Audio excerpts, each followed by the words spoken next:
Is ready. Thank you so much, Charity, for organizing this. Greeting everyone. Thank you so much for joining us today. Welcome to our 5th webinar titled Exploring Our Collective Knowledge on Citizens' Evidence, because that's one of the topics that are also important to us. I am thrilled and excited to see such a diverse group of professionals gathered here today to join us for this webinar. And I really hope you will take time and participate through the chat and contribute to the robust conversations we are going to have during this webinar and after the webinar. So I hope you are ready to engage with us today. So just before the webinar starts, just to make things easy for all of us, we invite you to participate as much as possible to this topic, and we will be recording the session because we want to be able to share it far and wide. Maybe other people were unable to join us, but they want to hear the discussions that we had. And we would like also to ask everyone to have their cameras off to save some bandwidth, so that to make sure that those people that have slow connection can still be able to be part of the conversations. And please also, we ask that your mics must be off unless you are prompted by the facilitator to say something, just to make sure that we limit the background noise, because we are recording the session. So in case you are experiencing any technical challenges, please talk to Charity on the chat. And also, if you have any questions, inputs, please keep them coming by using the chat as well, because that will really help. And then at some point during the discussions, we will involve the audience. Also, just to give you a bit of background in terms of how we got here. The manifesto was drafted by the working group as an output for Evidence 2020 online. And this manifesto was a declaration by all African evidence ecosystem about the kind of capacity development we practice. And also it's great because an African-led approach to enhance capacities for EIDM in Africa, and also it serves as a constant resource that we continuously sort of revise and improve, and gives inspiration to the evidence ecosystem in the continent. And most importantly, it challenges the mainstream views on capacity building in the continent.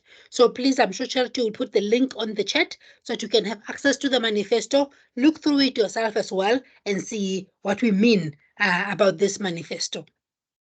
Also, just to share with you that this webinar series was basically, a build-up to Evidence 2023, where we wanted to sort of create a platform for sharing experiences and ideas to enhance capacities for evidence use in Africa, and also generate ideas for the wider ecosystem and efforts. And I think one of these ideas, I'm sure you saw last week, we launched our first community of practice and capacity development. Those are some of the ideas that came out during this webinar series. And also just to improve and illustrate the AEN Manifesto on capacity development in evidence use in Africa.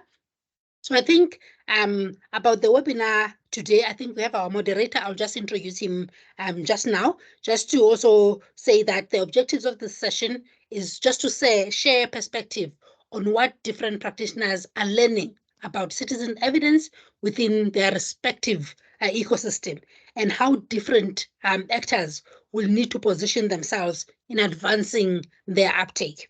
And our moderator will introduce the panelists to us, and then this is going to be a panel discussion, and I'll come back as the chair to close the session when we are finished with the robust discussions.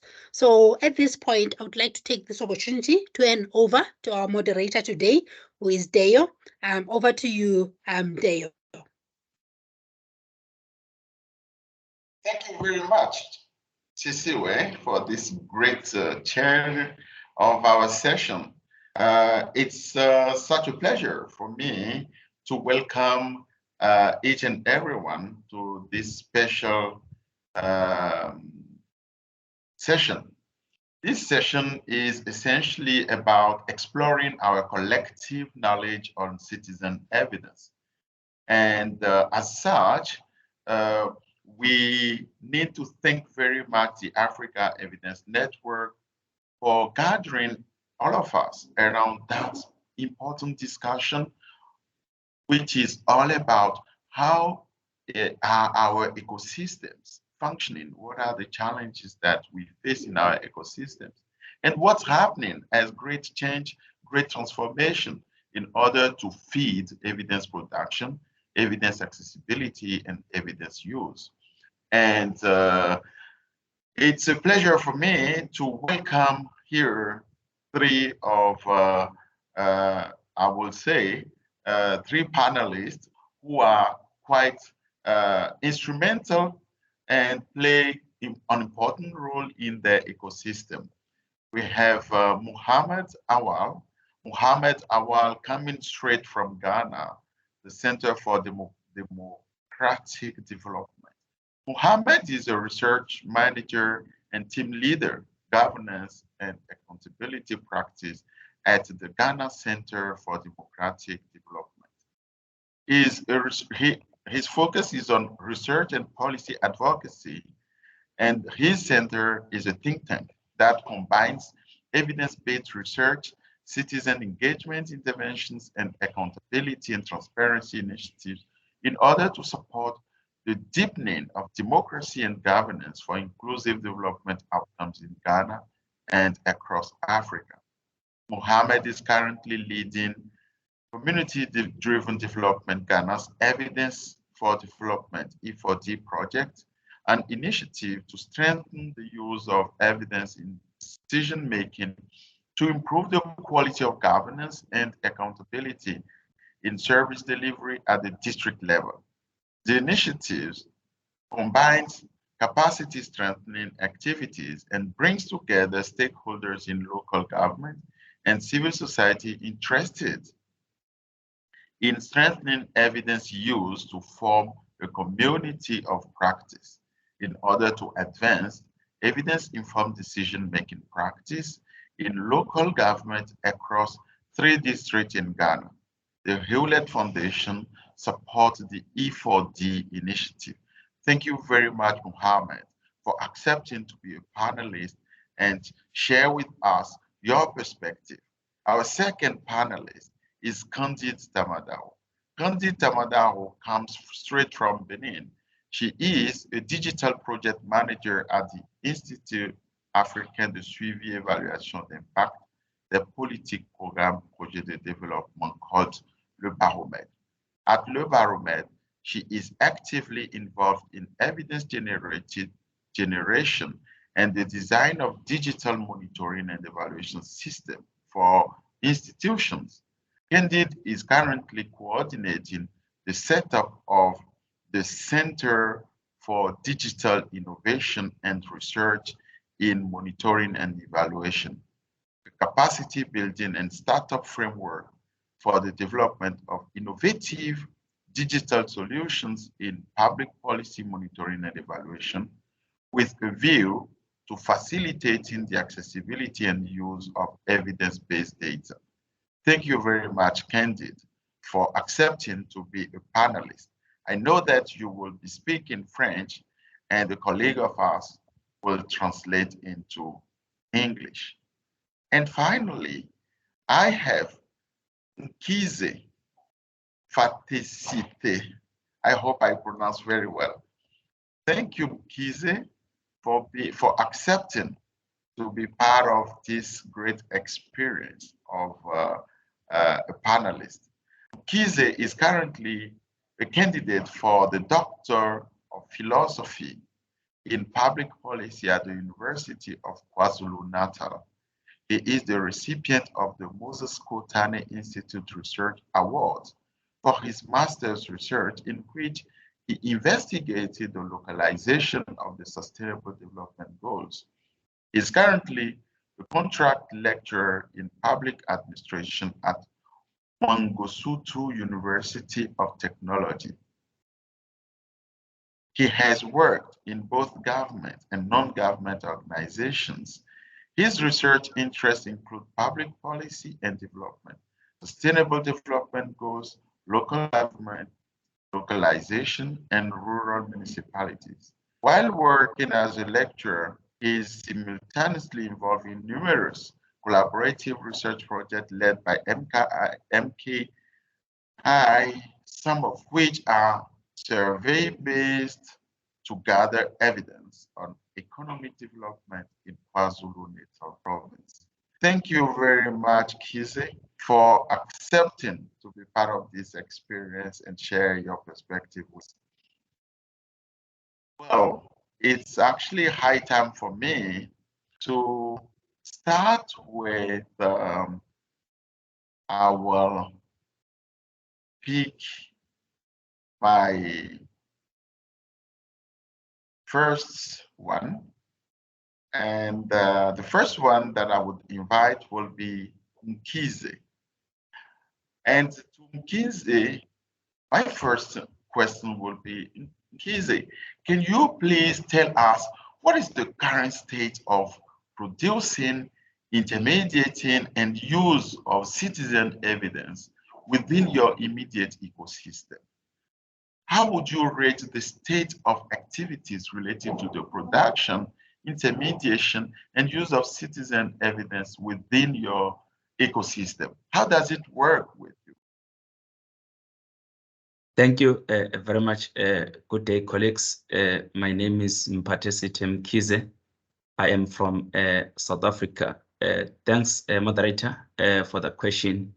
Of course, my main reflection will be based on the South African case studies, as my work is mainly based on, yes, of course, South Africa among the African countries is one of, the democratic countries that have embarked on, the use of evidence-based to inform government policy in all its activities.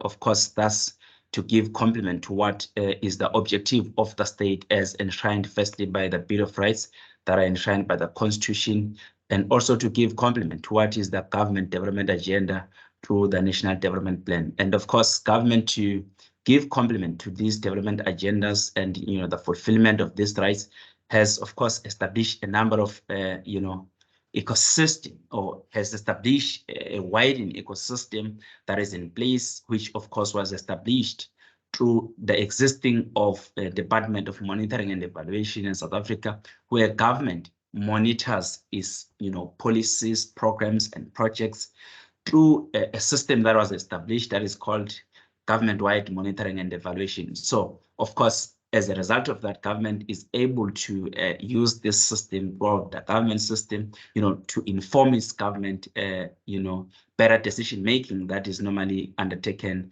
during cabinet agenda decision-making. But of course, not only for that, there is a wide available evidence in South Africa, which is conducted in different ways. You can call from civil society organizations, research institutions, think tanks, academia through postgraduate research. But of course, one can argue and say that evidence, it looks like is in existence by isolation, that there is no enough collaborative effort, which someone can, of course, argue and say that some of the, aspects of this evidence sometimes becomes to be redundant. But of course, while that is the case, there is an effort from government side, of course, to use some of the evidence against, the limits in terms of the timing and all of that, because of course, government decisions, they are based on the terms of governments for the current governments and all of that. But of course, the acknowledgement from my assessment is that there is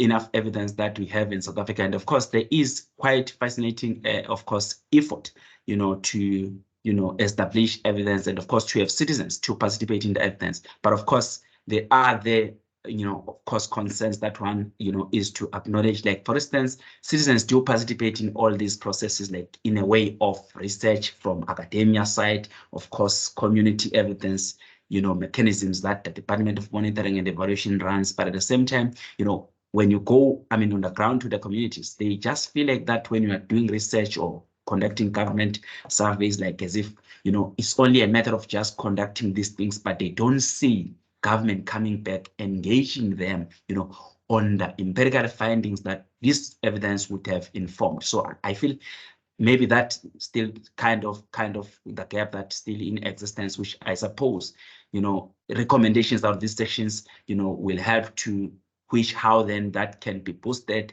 not necessarily only in South Africa, but amongst different countries, to which how citizens can be, enhanced for them to feel involved mainly in the process of community evidence. I would like to stop just here and welcome other members to contribute. Thanks. Thank you very much, Mkhize, for sharing your perspective with us. It's great to know that evidence are produced and involve government research, but citizens in your context do not necessarily see very well how evidence are used to inform any policy that is applied on them. And that's interesting and good to hear. Now, I will turn to Mohammed. Mohammed, who will share with us how he sees things from Ghana. Mohammed, can you tell us, please, from your perspective, what is the current state of evidence production, evidence use in the context or in the ecosystem of Ghana? Thank you, Mohammed. Over to you. Mohammed, your microphone is not open, sorry. Thank you very much. Sorry about that. Yes, so thank you very much for the invitation. And I think it's a very important conversation to have within the broader ecosystem in terms of trying to move the needle on EIDM. I think in the case of Ghana, obviously I share with my other colleagues' comment.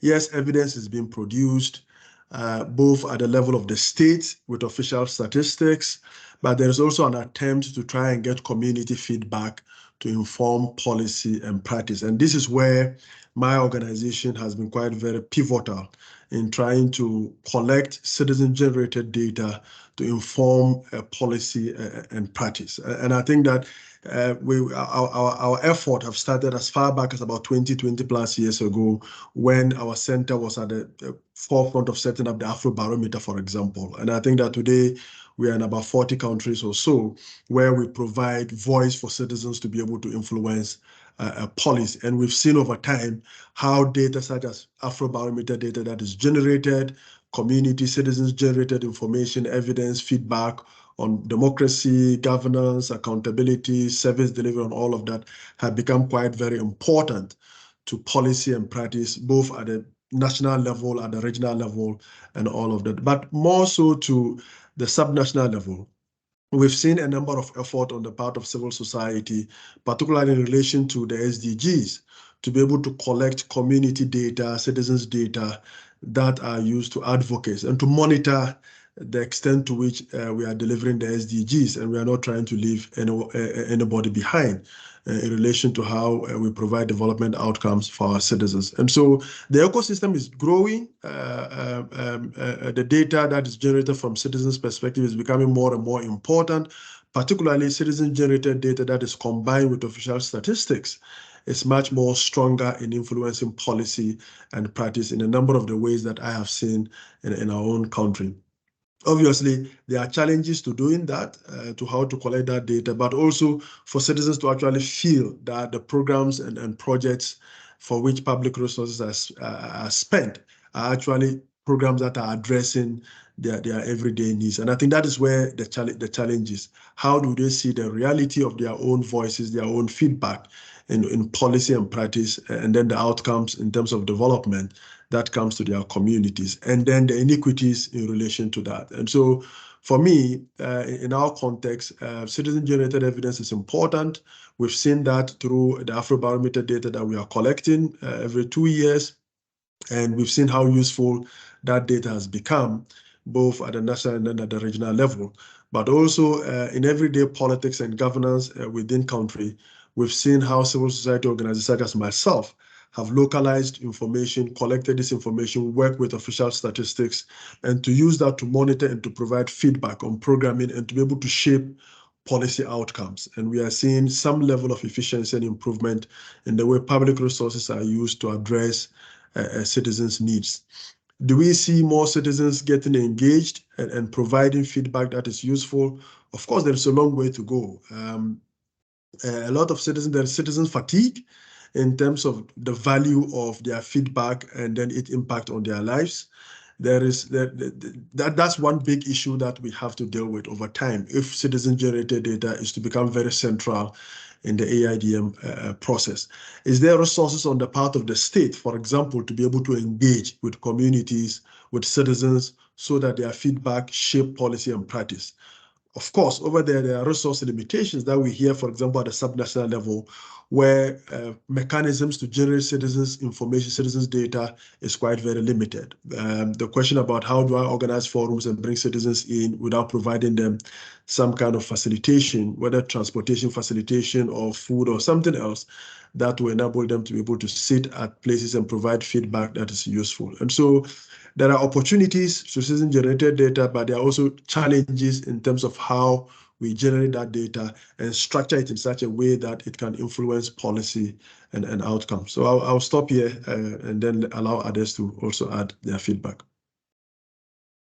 Thank you very much, Mohammed, for sharing your voice from Ghana and what's happening there. We understand that while in Ghana, evidence are also produced in number by researchers, from your work, it's important to add that to add citizens' input, voice of citizens into that effort. And I understand that from the work that you are doing, you achieve this through community-driven development perspective, in the sense that you rely on citizens to collect data, data that can be used to inform public policy.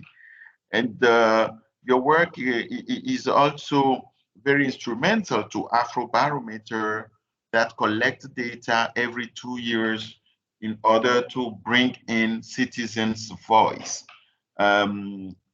Finally, we understand that while this brings opportunities to hear from citizens, you also mentioned that it comes with challenges to make sure that civil society organizations do help to localize data and evidence, but moreover, to shape policy and practice. That's very interesting to hear and realize that not only researchers should be deciding the data, evidence that are produced, but we should also find ways to hear directly from citizens, from people on the ground, in order to localize public policies that are formulated here and there.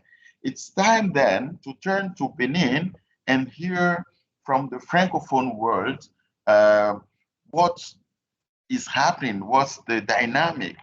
And for that, I would invite Candide and also shift into French and say bonsoir Candide. Merci beaucoup d'avoir accepté être panéliste dans cette discussion. Est-ce que vous pouvez nous dire, de votre perspective, quel est l'état actuel de la production, de l'intermédiation et de l'utilisation des données probantes, des preuves issues de la communauté des citoyens au sein de votre écosystème au Bénin et éventuellement dans l'Afrique francophone? D'accord, merci Monsieur Deo. Je profite pour remercier l'AEN Africa Evidence Network pour la brillante réussite de Evidence 2023 et je salue également la présence de Madame Mphathesithe et remercie Madame Charity pour l'organisation de ce webinaire. Alors, pour revenir à la question, je dirais d'abord, comme thème conceptuel, une preuve, c'est ce qui nous permet d'établir qu'une chose est vraie. Et à cet égard, je dirais qu'une preuve citoyenne peut être toute donnée collectée par des citoyens eux-mêmes. Il peut s'agir de témoignages, de photos, de vidéos pour prouver quelque chose, pour montrer une évidence, pour montrer que quelque chose est vrai. Et à cet égard, nous avons au Bénin, dans notre écosystème, beaucoup plus les acteurs de la société civile et certains autres acteurs influents qui servent d'intermédiation ou qui font le lien entre l'utilisation de ces preuves générées par des citoyens et les politiques publiques. Parce que ces preuves sont générées à travers certains moyens qui ne sont pas forcément les moyens adéquats. Mais nous avons cette plateforme, aussi bien digitaux que non digitalisées, qui sont représentés par les OSC et qui, d'une certaine manière, facilitent la crédibilisation de ces preuves, puisque tout à l'heure, dans la suite de la discussion, nous verrons bien que ces preuves ont la difficulté en ce qui concerne leur fiabilité. Donc, ces plateformes qui sont souvent reconnues par les États pour leur sérieux permettent de valoriser ces preuves produites par les citoyens. Et nous avons d'une autre part les acteurs influents dans certains domaines qui sont dans le pays et qui permettent également de valoriser ces preuves-là. Et n'oublions pas la révolution technologique qui est venue chambouler d'une certaine manière tout ce que nous avons l'habitude de faire, tous les processus précédemment établis. Et cette révolution technologique nous offre aujourd'hui l'opportunité de plusieurs canaux et une certaine facilité pour la génération non seulement de ces preuves par les citoyens, mais également leur accessibilité. Et notamment, nous avons les réseaux sociaux et nous avons les plateformes qui sont encouragées par des institutions qui facilitent aux citoyens la mise en place de ces plateformes. Nous avons également des plateformes qui sont mises en place par des acteurs constitués et toujours pour générer des preuves. Et quand nous prenons par exemple l'organisation des élections présidentielles, plus précisément dans mon pays au Bénin, nous avons remarqué que depuis un certain nombre d'années, nous avons plusieurs citoyens qui ont mis en place des initiatives qui permettent de relayer en temps réel tout ce qui se fait en termes de processus électoral. Et ces initiatives sont relayées facilement sur les réseaux sociaux, relaient les résultats de l'organisation des élections et nous avons l'impression quand même que l'information est beaucoup plus accessible aussi bien pour le citoyen lambda que pour les décideurs. Et ça limite d'une certaine manière les fraudes. Également, quand nous avons des accidents sur la circulation routière, quand nous avons des incidents qui se passent un peu partout dans le pays, nous avons cette facilité à l'information. Et quand nous prenons le secteur de la santé aussi, quand nous avons des incidents qui se passent dans les hôpitaux, nous avons la facilité à avoir l'information, ce qui influence d'une certaine manière le comportement des acteurs que sont les médecins. Donc, un peu dans mon pays, voilà comment le panorama de la gestion ou de la génération et de l'utilisation des données générées par les citoyens se présente. Merci. Merci beaucoup à vous, Madame Candide, pour votre intervention. Thank you very much for sharing the perspective, your perspective on this and how things happen in Benin. How do citizens contribute to evidence production, evidence use, and how does that influence policy? I would kindly request our colleague Julius to please help us translating Candide's perspective. Thank you, Julius. Okay, good afternoon, everyone. So Candide was speaking in French, so I'm going to summarize what she said in English because it's not evident I can give all what she said, but we have to note some things that she said. She said we still have the impression that. Can you hear me? Yes, we can, Julius. You can go ahead. Okay, I'm going on. So they still have the impression that the information is much accessible both for the average citizen and for decision makers, and that limits things in a certain way. So she made mention of some platforms that have been put in place by the people, especially around in the government, so that people can get evidence from them.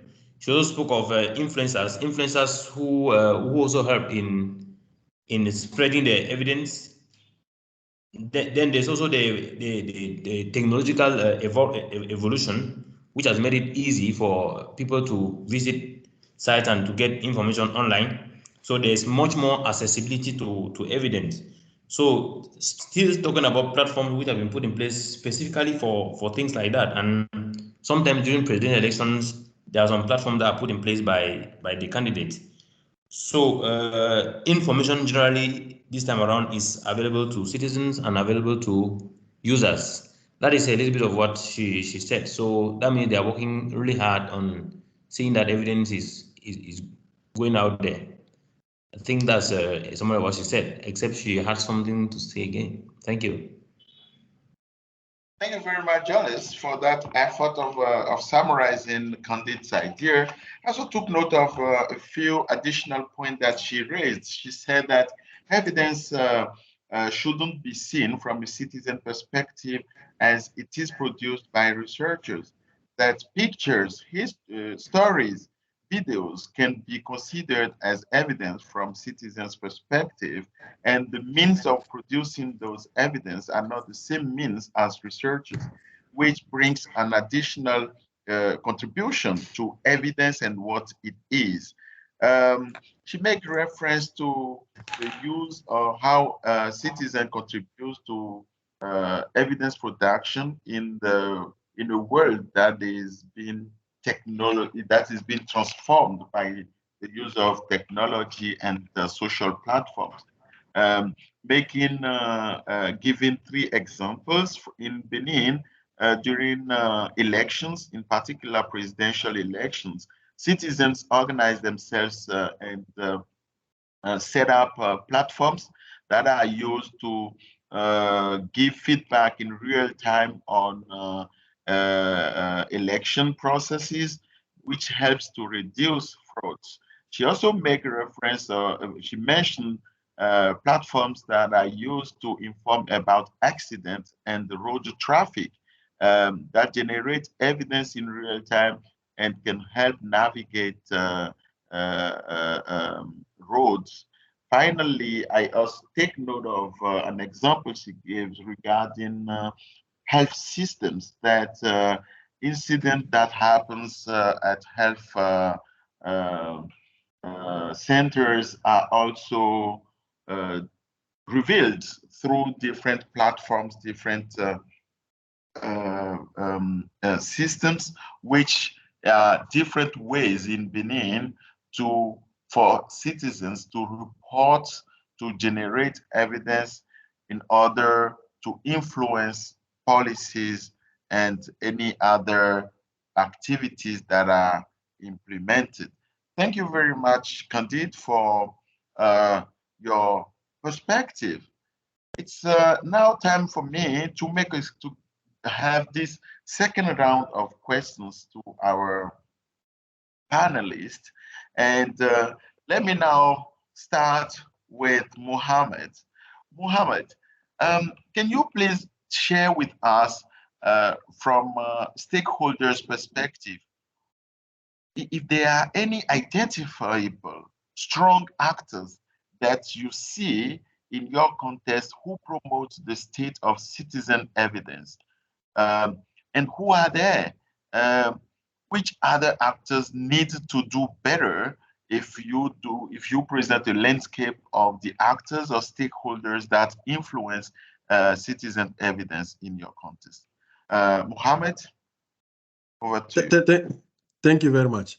I think in terms of stakeholders in the ecosystem, I think civil society, community-based organizations have been quite very stronger in both promoting, mediating, producing citizens-generated evidence. I think our work is really intersecting with citizens and communities and interacting with them on a daily basis and trying to amplify their community needs, their issues that affect them.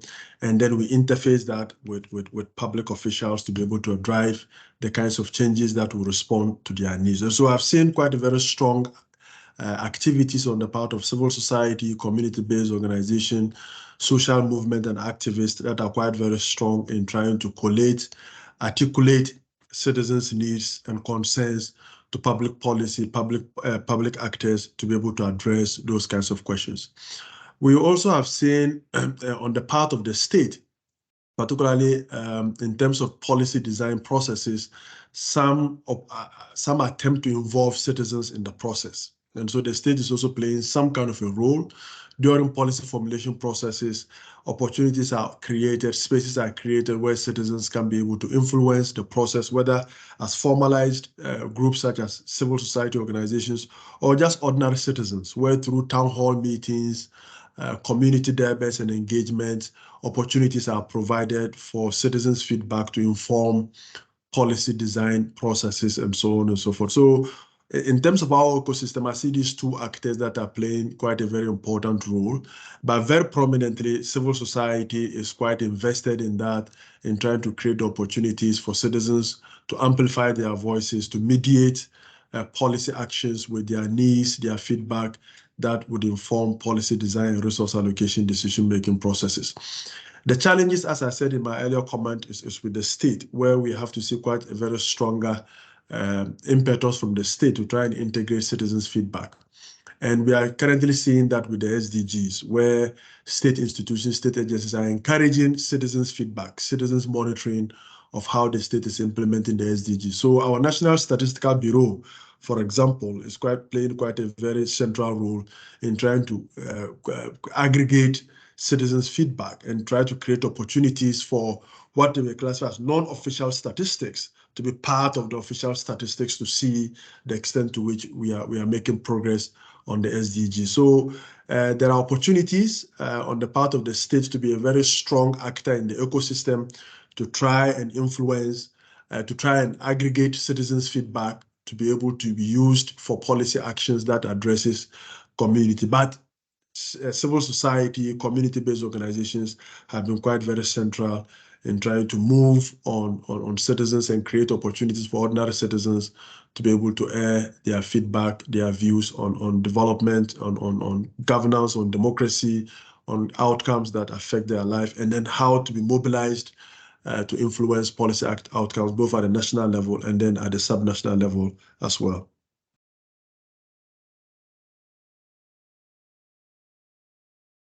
Well, thank you, Mohammed. It's really interesting to see that citizens are not only do not involve themselves in this process, but they are also involved by the government. We hear from you that civil society actors play a key role. They are organized in civil society organizations, but we also note that there are individuals like activists who are who play a role in generating evidence. So we do not have only organizations, but we have also individuals. That's very interesting. The other aspect of your experience in Ghana that I note here is how the state involved citizens in policy design by creating space and opportunity for ordinary citizens to have a say, to have a word in policy formulation. Finally, it's very important and interesting to note that the National Statistics Bureau of Ghana does collect data, aggregate data coming from citizens, hearing their voice in tracking sustainable development goals, what are the progress made in Ghana. Doing this, taking into account the voice of ordinary citizens, evidence gathered by ordinary citizens. That's really interesting and good to know. Thank you very much, Mohammed. I will ask the same question about stakeholders to Candide. Candide, est-ce que tu pourrais nous dire de ton expérience, de ce que toi tu vois au Bénin, quel est fondamentalement le rôle des parties prenantes, des acteurs, et quels sont les acteurs dominants qui influencent l'écosystème du Bénin en matière d'évidence citoyenne?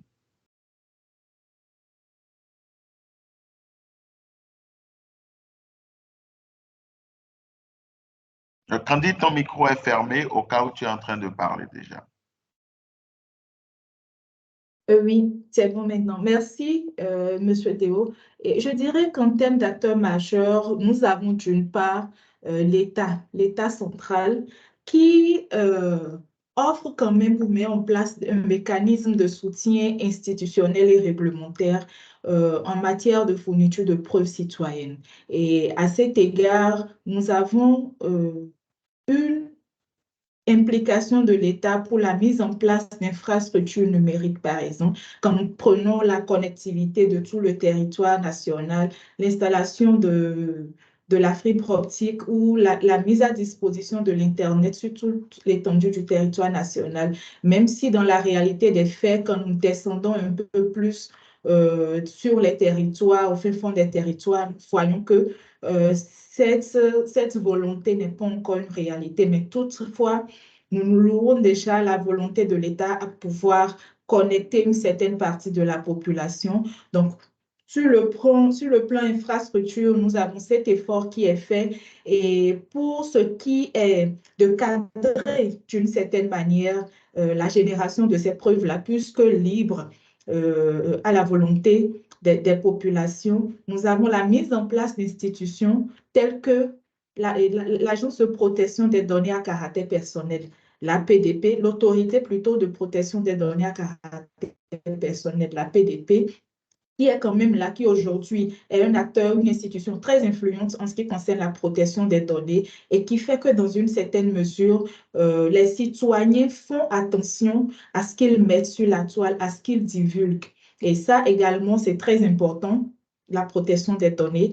Et d'un autre côté, nous avons la CRIET qui permet de pouvoir punir, parce que cet aspect de la chose est également très important, puisque preuves citoyennes laissées à la discrétion des citoyens, à leurs opinions, il faut quand même d'une certaine manière réglementer tout ce qui est fait là, et cela va apporter un plus dans la fiabilité de ces preuves-là. Donc, du point de vue de l'État ou en ce qui concerne l'État, voilà ce qui est fait, voilà ce que je dénote aujourd'hui au Bénin.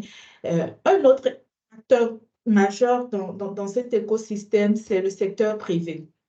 Et au niveau du secteur privé, nous avons les entreprises qui ont quand même des initiatives, des entreprises qui sont dans le domaine du numérique ou pas, qui ont des initiatives. Et au nom de ces entreprises, nous pouvons citer les médias indépendants qui aujourd'hui utilisent fortement les réseaux sociaux pour faire passer de l'information et qui aujourd'hui sont vraiment très actifs puisque l'existence des réseaux sociaux a permis l'existence ou la naissance de ces médias sociaux qui n'ont plus autant de difficultés que les médias traditionnels pour s'installer et pour collecter l'information, mais également pour la diffuser.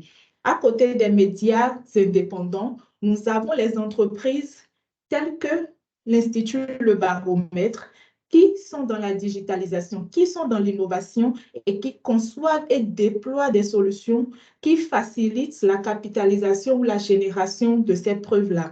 Et au nom des initiatives de l'Institut Le Baromètre, nous avons le produit Baromètre ODD qui a été développé par l'Institut Le Baromètre et mis à la disposition des collectivités décentralisées. Et il s'agit d'un outil qui permet de suivre en temps réel l'évolution des indicateurs des objectifs de développement durable, mais de façon très désagrégée au niveau des collectivités. Donc, il s'agit d'un outil qui peut être utilisé et aller vers l'individu pour avoir l'information et renseigner la donnée. Et dans ce système, le mécanisme est mis en place de telle façon que au niveau le plus élevé, le maire, quelle que soit sa position, ou le chef de la communauté, quelle que soit sa position, peut avoir accès à ces informations et ce, en temps réel. Donc, nous avons cette initiative qui est mise en place et bien d'autres encore. Donc, pour ce qui concerne le secteur privé, nous avons les médias indépendants, comme je l'ai dit tout à l'heure, mais nous avons également les entreprises qui innovent dans le domaine. Mais d'un autre côté, nous avons également les acteurs de la société civile, qui sont des acteurs non moins importants dans cet écosystème. Et il s'agit de plateformes mises en place par ces acteurs-là, qui permettent d'une certaine manière ou dans une certaine mesure de capitaliser les efforts faits individuellement ou par de petits regroupements, par de petites associations. Et tous ces efforts combinés ensemble nous permettent de valoriser davantage les preuves générées par les citoyens. Mais je voudrais attirer notre attention sur la marginalisation des populations qui n'ont pas forcément accès à l'Internet ou qui ne sont pas forcément très alphabétisés et dont la contribution est vraiment moindre dans ce que nous sommes en train de dire. N'oublions pas que dans ces communautés, il y a également des réalités qui méritent d'être mises en lumière.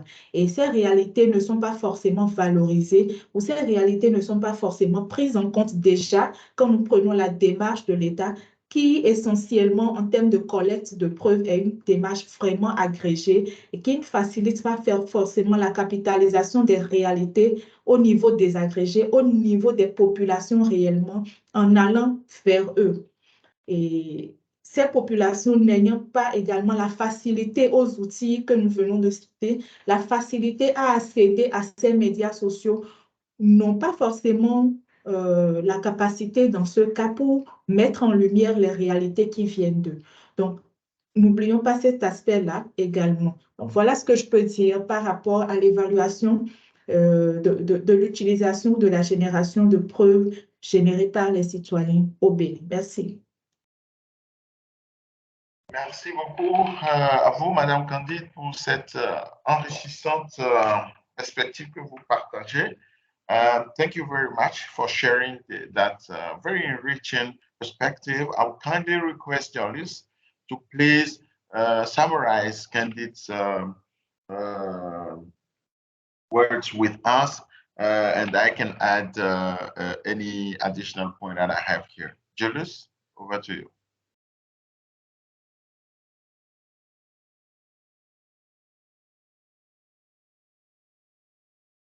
Julius, your micro is not open, please.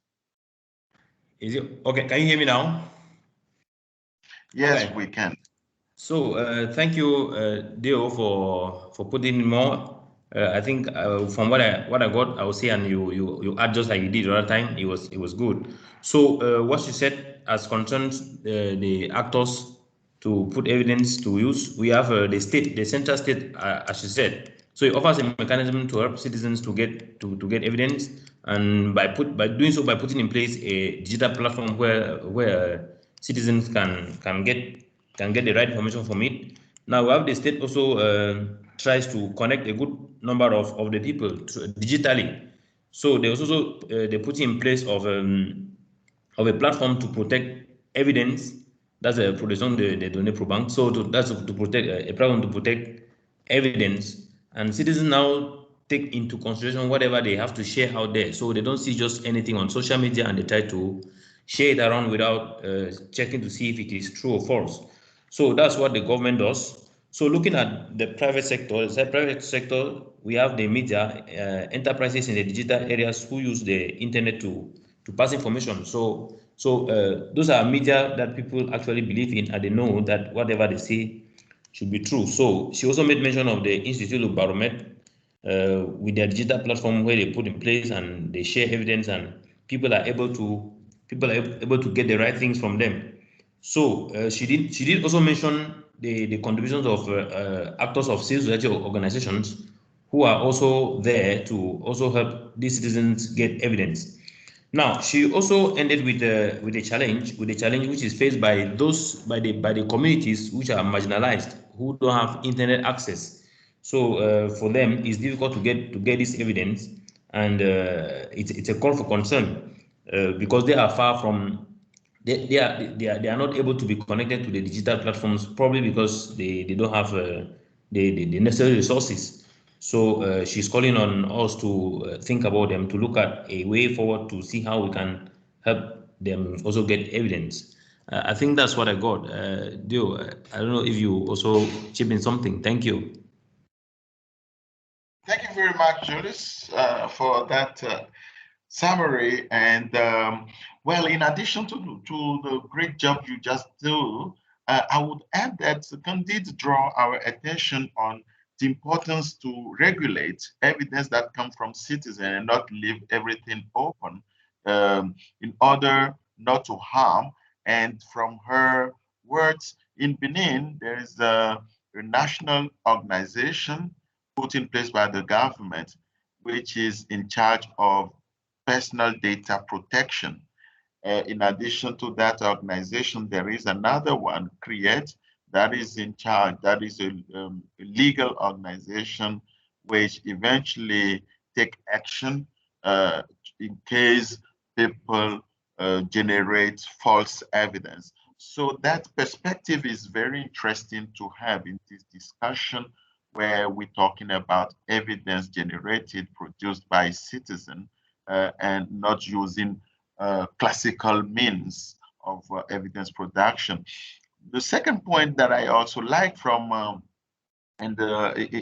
raised here is Le Baromètre SDG, tracking sustainable development goals from the ground at municipality level in order to inform decision, to inform policy. That speaks to the work that Mohammed is doing in Ghana, and I'm pretty sure from Benin to Ghana, both of them will find a way to learn from each other. And the last point that we haven't heard at all so far is about citizens that are marginalized and excluded from this whole dynamic of evidence generated by citizens. Those who do not have access to internet, who do not have access to any of the infrastructure that the governments are putting in place around the world. We should be mindful of the fact that they are totally excluded from this whole work, and find ways to get them involved. Thank you very much, Candide, for sharing those perspectives with us. Time for me to invite Mkhize to tell us, in your context, please, how what are the key stakeholders involved in this, and what do they do in order to improve evidence accessibility, evidence generation? Mkhize, over to you.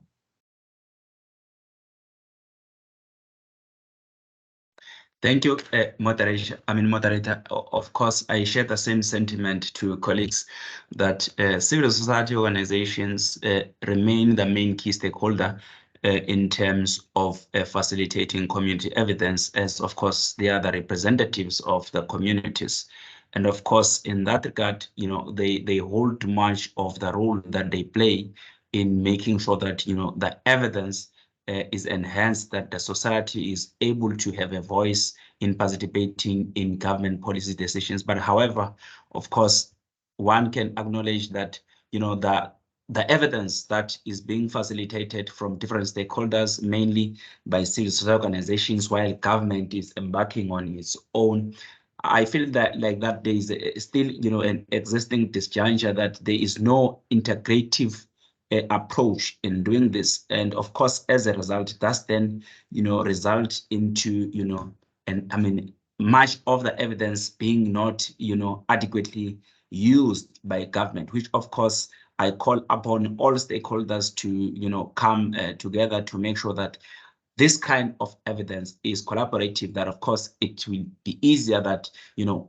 all different stakeholders are representatives of the society, and that no one can feel that is left behind. In that context, I think also there is a need for an awareness, particularly from the civil society organizations, to understand the significance of community evidence in the context of development agenda, particularly in development goals such as the Sustainable Development Goals, that of course they bear in mind that whatever that they collect as an evidence while they're working in societies, but of course to give complement to which how the societies are doing, whether in terms of education, in terms of poverty, and all of that. However, while that is to be undertaken, one can of course bear in mind that there are in fact existing challenges, some as would have been highlighted by colleagues, like the lack of digital infrastructure, where some of the communities are marginalized because of issues of digital divide. And of course, like for instance, we find that government at particular extent, or different researchers go to communities, collect evidence, but you find that some of the areas are far rural and they can't be able to go there because you require a number of resources to be put in.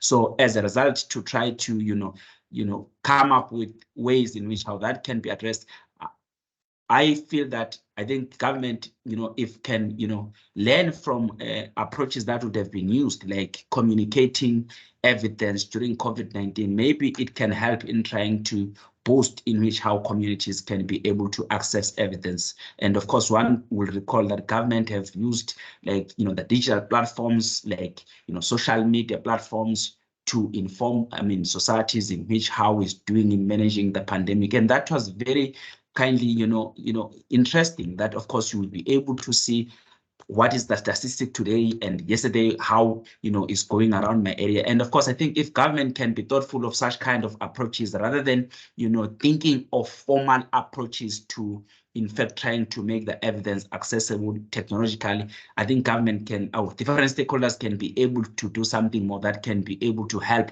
for different number of stakeholders to be able to access the evidence.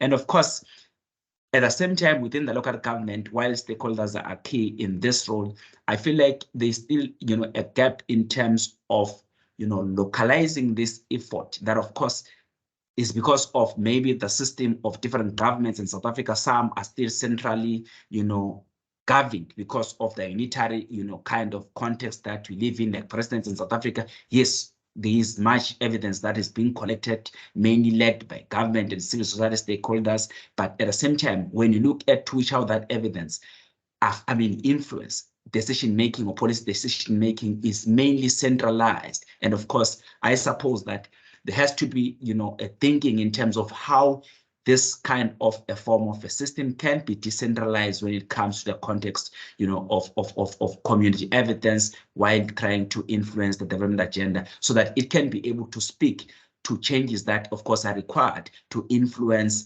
the lives of the people at the ground, since they live within the local government level. And of course, as a result, I argue that it is important that evidence, of course, is in fact giving complement that it can be able to influence, not necessarily only to central decision-making, but of course within even the local levels, that civil society organizations, through the evidence that they collect within the communities, that they can be able to influence on a day-to-day operations within the local level.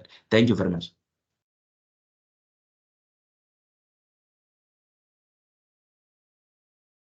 Wow, that's very interesting. Thank you very much, Mkhize, for sharing that perspective and reminding us that it's not all about evidence production.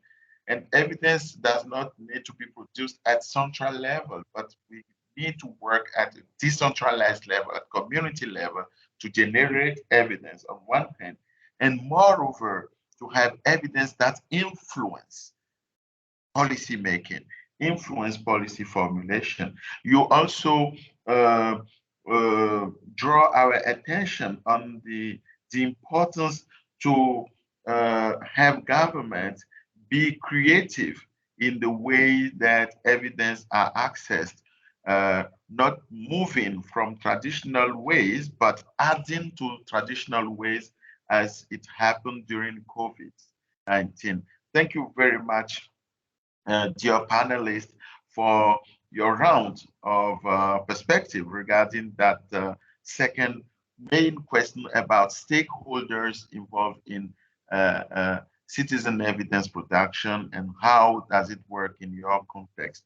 Now, let me invite again Mkhize to tell us what now do you see as ways, all right, to do things differently in order to overcome the challenges that you've mentioned that you experience in your context.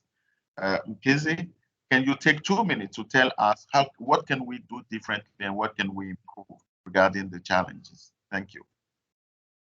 Thank you very much, colleague. I think I will have, just few takeouts, which, I feel they are key if we are to enhance the process in terms of community evidence. Firstly, I suppose the evidence that is being gathered, that is being collected within the communities, it has to be, communicated timely, because I feel like some of the communities, they feel like, they even forget when governments come back to do action on what would have been as part of the result of the evidence that we have collected, because it takes too long. So I suppose it is very important that the evidence that would have been gathered, it is being acted upon, timely, and of course, that there is an engagement, to the communities that, of course, from what they would have participated, that, stakeholders come and make sure that they are able to see action based on what they would have participated.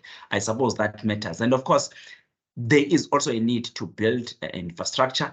And I've made an example also about incorporating the evidence that is already available, as I would have indicated that there is a lot that is being produced when you look at from the academia side in terms of research. We have a number of postgrads with 26 universities in South Africa.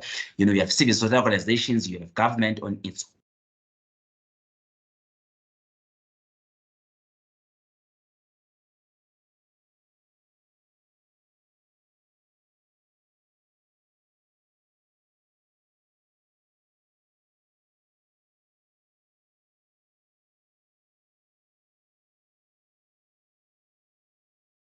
Hi, colleague. I cannot hear Mkhize anymore. Can anyone hear me, please? I think he's frozen.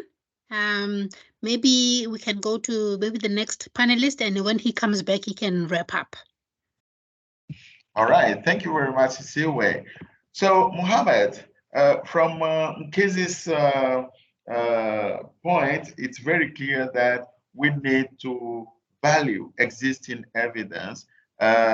We need to make sure that evidence are used timely to inform decision.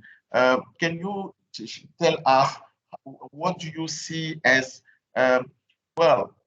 ways of doing things differently in order to overcome the challenges in your context? Well, thank you very much. I think from our own experience, what we found out is that citizen-generated data that is combined with official statistics is a very powerful tool.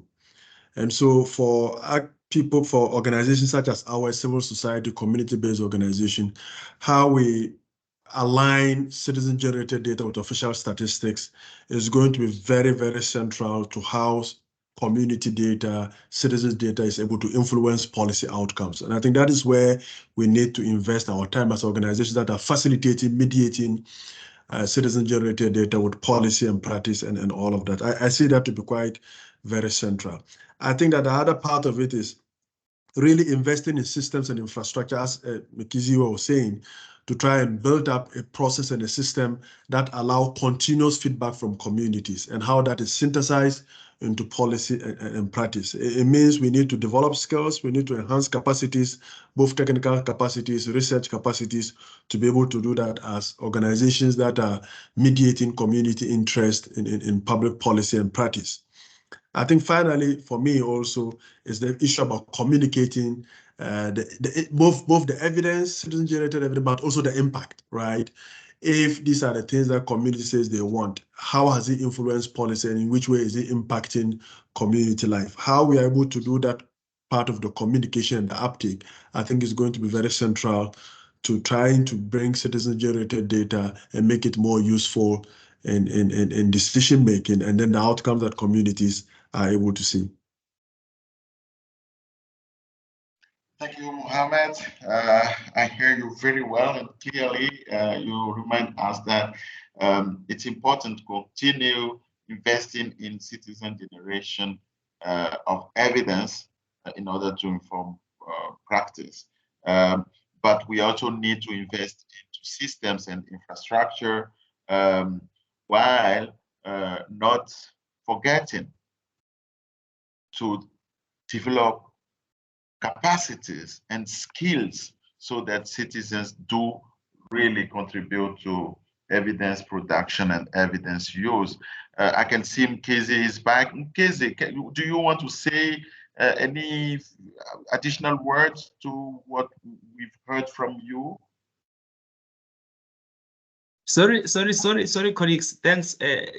Moderator. In fact, I was kicked out by the network. I suppose I've said the most, and I would like to just pause and just give the other colleagues the opportunity to say something. Thank you very much. That's very wise. OK, je vais maintenant inviter Candide à bien vouloir partager avec nous ce qu'elle croit devrait être fait dans son contexte, dans le contexte du Bénin, pour surmonter les défis qui existent au Bénin en matière de la production des données probantes, génération des données probantes par les citoyens. Candide, à toi.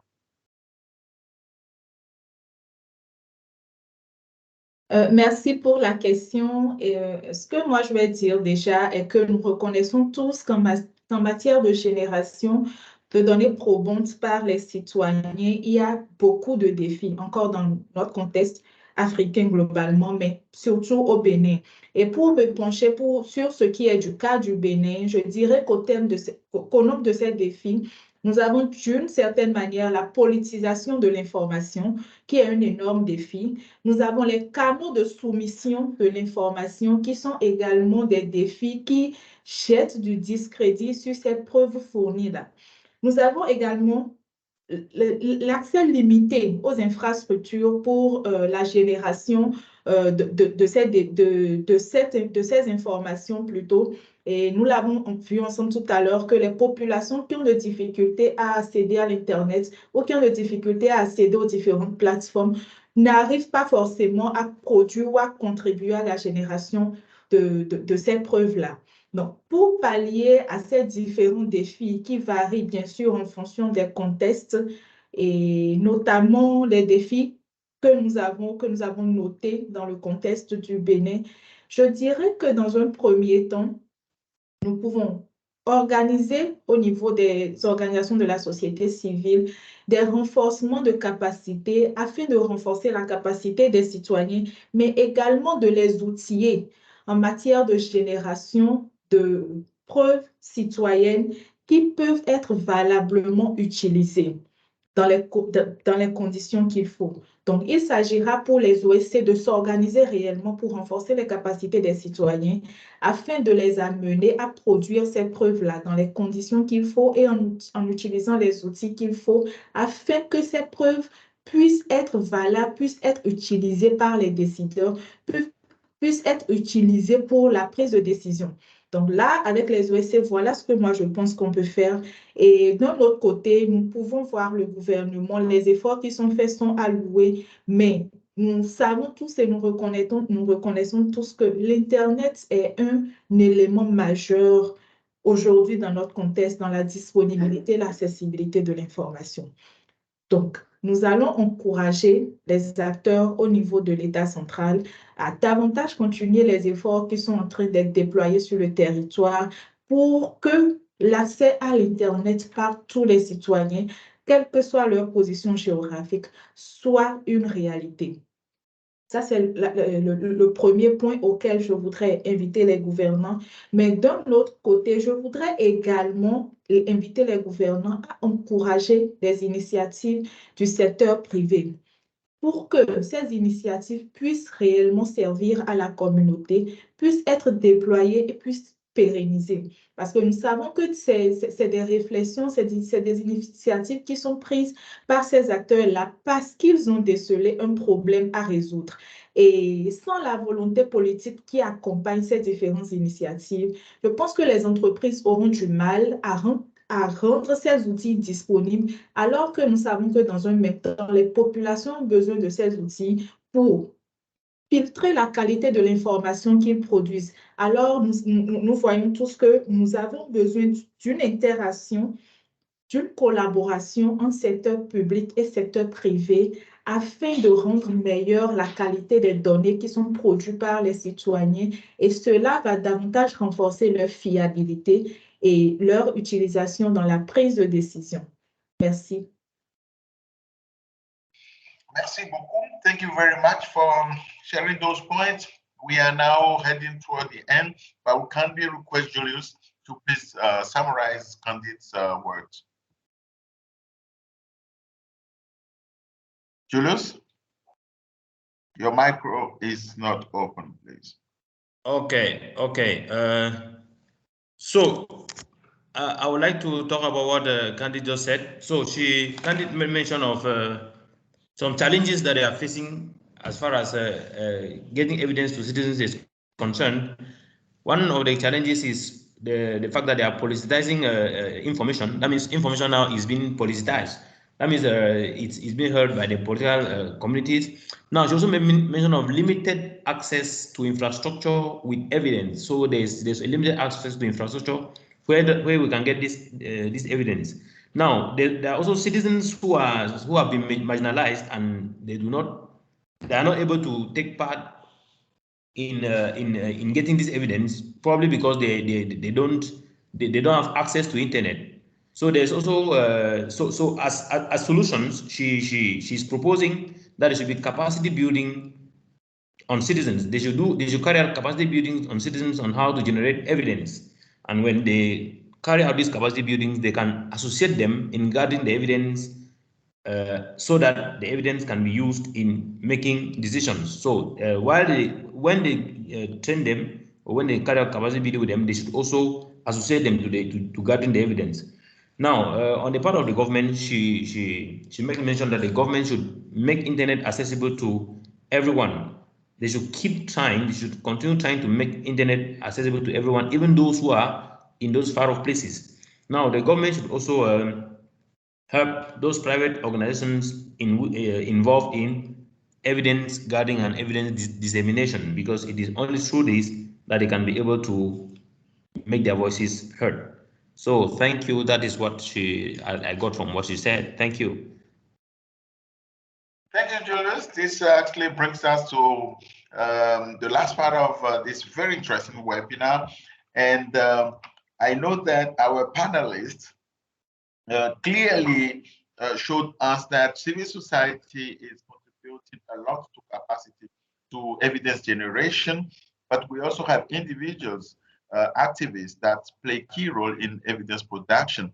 And more, they are getting organized and get the support of government that involve them in evidence generation around the world, in Benin, in Ghana, in South Africa. And this dynamic even shows that government, national statistics offices take now into account evidence generated by civil society, by citizens. But it's important to make sure that evidence generated by citizens do not sacrifice quality, validity, which is the reason why in some contexts, government have put data protection organization in place, but also legal possibility to sanction citizens that may eventually abuse that dynamic.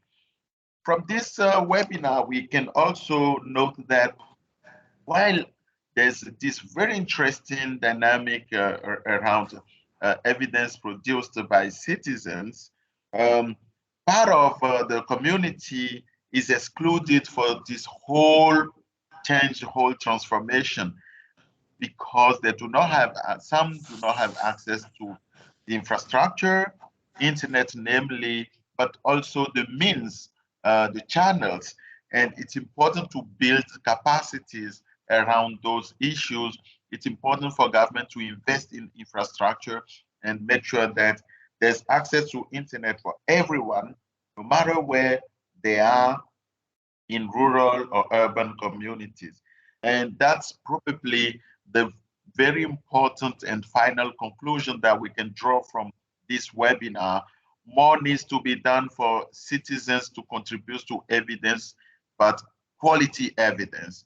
And everyone has the right to contribute, to generate evidence, but also to access evidence. It's on that note that I would like to thank our panelists, Mkhize, Mohammed, and Candide, from wherever they sit, and hand over to Siziwe to close this very interesting topic. Thank you very much. My name is Dio, sitting from Benin. Over to you, Siziwe. Thank you very much, Deo. There was just one question on the chat that Jennifer had put in. I don't know if maybe one of the panelists can respond to it. She was asking, how do you measure the quality of citizen engagement? I don't know if there's any of the panelists that would like to take that question, so that at least we sort of engage some of the audiences just a little bit. Any of the panelists? You talked about how you measure citizens' engagement. Yes. So there are a number of ways, particularly from our experience. I think in the forums that we organize and how they participate in the forums and how they're able to share their feedback and perspective. And that's really is about the way the forums are structured, right? That allows them, whether in the form of the language that is used in the forum, whether it is a subject matter, whether if it is locally salient issue that is important to them, and so on and so. These are areas where once you structure the conversation, you can see how they are participating. You are able to measure their interest in the issue, and then some of the takeaways from the discussions in terms of going back to their community to model social actions to be able to deal with that. So there are a number of ways you can measure both their participation, but also in terms of the impact of the participation. So after the forums, when they go back home, what do they do? You've had opportunity to share feedback. You got feedback from government. You have your own community understanding of problems. How does these two information helps you to maybe have a sense of self-efficacy? You go back home to your community and want to make a certain change. That's some of the tools that we use to measure both their participation, their engagement, but also the effectiveness and the outcomes of those engagements. Very quickly on that, Mohammed, it's also about the quality of their engagement. Any experience there, any word to say, the quality of the engagement? I think the quality of the engagement comes from the salience of the issue, right? If the issue is something that is very important to them, you can hear them exercise a lot of voice, right? But if it's an issue that is not affecting them directly in any way, and that's why, for example, in terms of the information we generate to engage citizens, the question you ask yourself, how important is this information or this discussion to this group of citizens that you are engaging, right? To the extent that is important to them, you would see they exercising a lot of voice. And if you wanted to take an action, a collaborative action to want to deal with the problem. So for me, the central issue about the quality has to do with the salience of the issue that is affecting the citizens or affecting their community for which they want some redress from the state. Thank you very much, Mohammed. I think then this question will also continue on our LinkedIn page so that we can get more people respond to this question as well, to continue the conversations that we've done at the moment. And I think just to say that this webinar was just the beginning to explore the topic of citizen science. Just to say that we also want to, as the AEN, we have announced the launch of the Evidence Capacities Community of Practice last week. And we're now thrilled to extend this invitation to our citizen science community of practice. So for us, this is an opportunity to connect members currently working to engage with communities and citizens, their generation and use of evidence, their experiences of public service provision, and their priorities for change.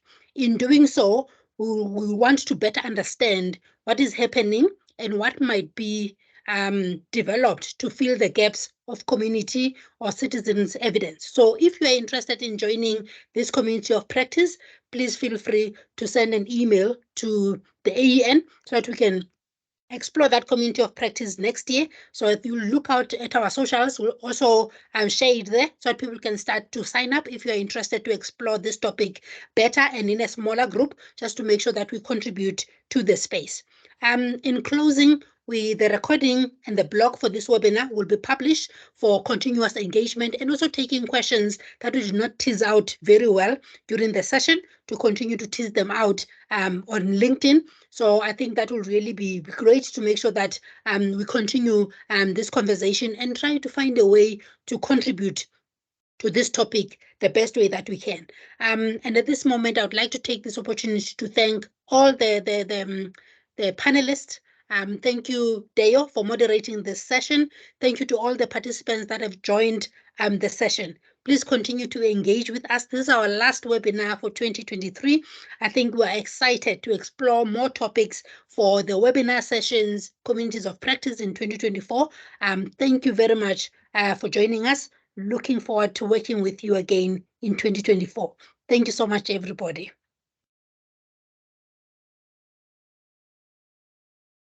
Thank you very much. Thank you. Thank you very much. Thank you.